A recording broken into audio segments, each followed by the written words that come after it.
इस वीडियो में मैं आपको एक नहीं बल्कि दो मैचेस के अपडेट दूंगा। पहले आईपीएल की बात करते हैं। गुजरात ने सीएसके को हरा दिया है अहमदाबाद में। फाइनली शुभमन गिल रन बनाए। शुभमन गिल ने एक आउटस्टैंडिंग 100 बनाया और Sai Sudarshan, this player is growing match by match. Outstanding 100 again.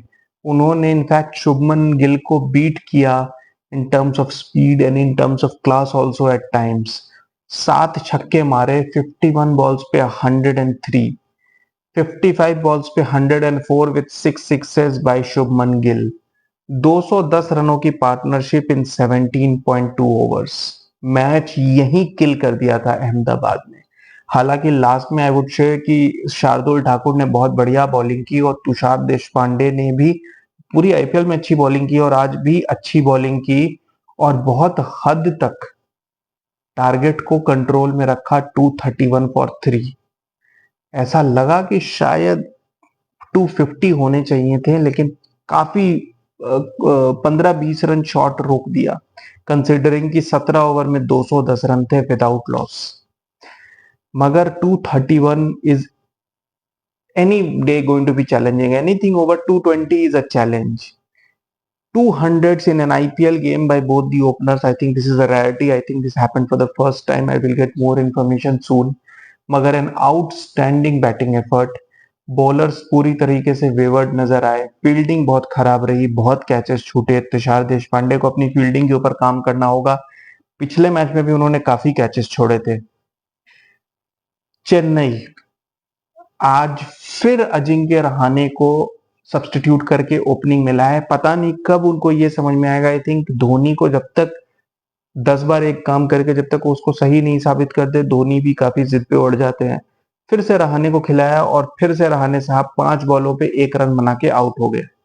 Rachin Ravindra run out हो गए अनफॉर्चुनेटली। उनको वापस मौका दिया गया। मुझे लगा कि शायद रहाणे को रिप्लेस किया गया है, मगर मैं गलत था। इन दोनों ने आए, मतलब दूसरे ओवर के अंदर ये दोनों आउट हो गए और फिर Rituraj Gaikwad, the biggest loss for Chennai, जब ऋतुराज गायकवाड़ 0 पे आउट हो गए और 10 रन पे 3 विकेट हो गए और मैच काइंड ऑफ वहां पे ही डिसाइड हो गया था। हालांकि डैरल मिचेल ने आउटस्टैंडिंग पहली बार वो उस स्ट्राइक रेट से खेले जो एक्सपेक्टेड था। 34 बॉल्स पे 63 और मोइन अली ने 36 बॉल्स पे 56। इन दोनों ने हाफ सेंचुरी बना के काफी हद तक चेन्नई को मैच में बना के रखा, लेकिन रिक्वायर्ड रेट बिल्कुल हाथ से निकल चुका था।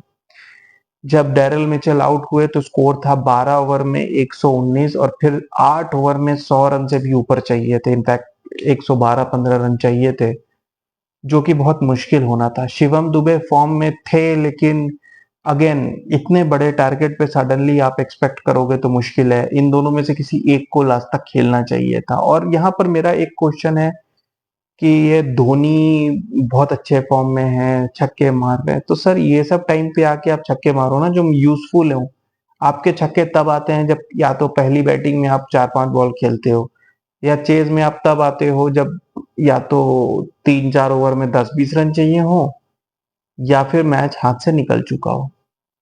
अगर आप इतने अच्छे फिनिशर हो, आप फॉर्म में हो, ऑफ कोर्स आप रिटायर हो चुके हो, लेकिन you still represent an IPL franchise, तो आपको ऊपर आके ये सब काम करना चाहिए ना। आप जडेजा को भेजते हो, आप दूसरों को भेजते हो, why not yourself.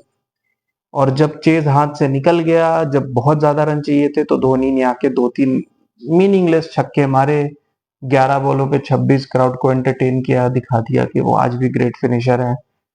I think मतलब फ्रैंकली स्पीकिंग 2015 के बाद से धोनी ने इंडिया के लिए भी कोई खास फिनिशर का जॉब नहीं किया था। और आईपीएल में भी just because of his leadership skills he is getting all these opportunities. But a big loss for Chennai at a very critical stage. Of course technically Gujarat Titans ऐसा कहेंगे कि we are still in the contest, मगर गुजरात की अपनी chances बनने से ज्यादा यहाँ उन्होंने चेन्नई के चांसेस को इम्पैक्ट किया है।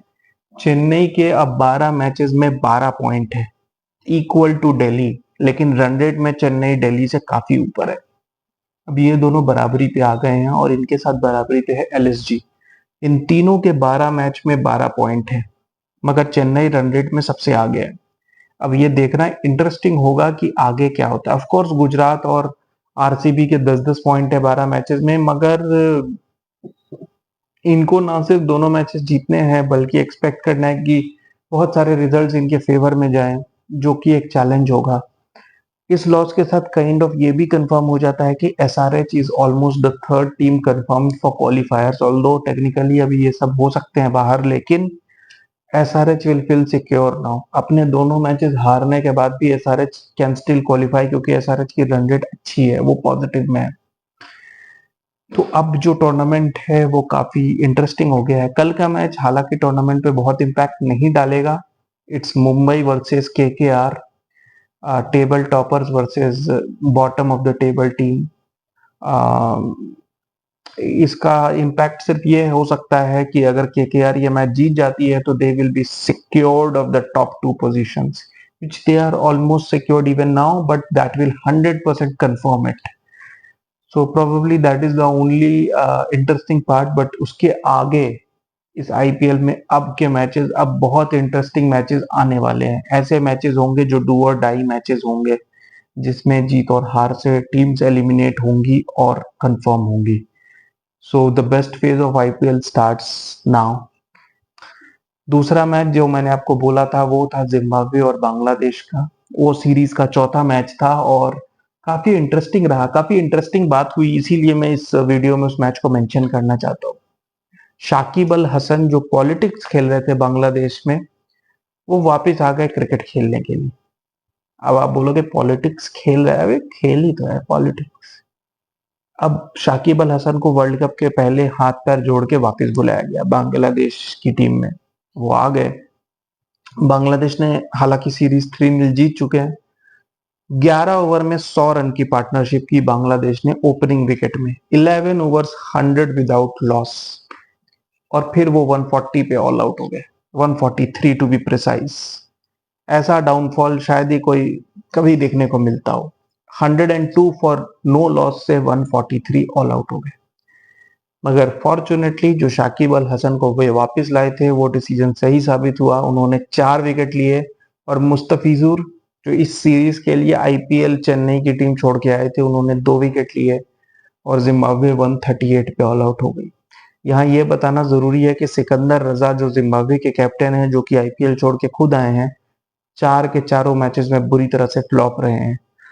तो उनकी परफॉर्मेंस कहीं ना कहीं जिम्बाब्वे को इम्पैक्ट की है, और जिम्बाब्वे फिर से ये मैच हार गई, 4-0 से हार गई है। तो बांग्लादेश वुड बी हैप्पी कि एटलीस्ट उनकी एक स्टेबल टीम बन गई है, and Zimbabwe will be very disappointed, क्योंकि एक्सपेक्टेड था कि बांग्लादेश के साथ उनकी सीरीज क्लोज होगी। सिकंदर रजा भी अब सारे ग्लोबल लीग्स खेलते हैं, मगर बुरी तरह फ्लॉप रहे वो।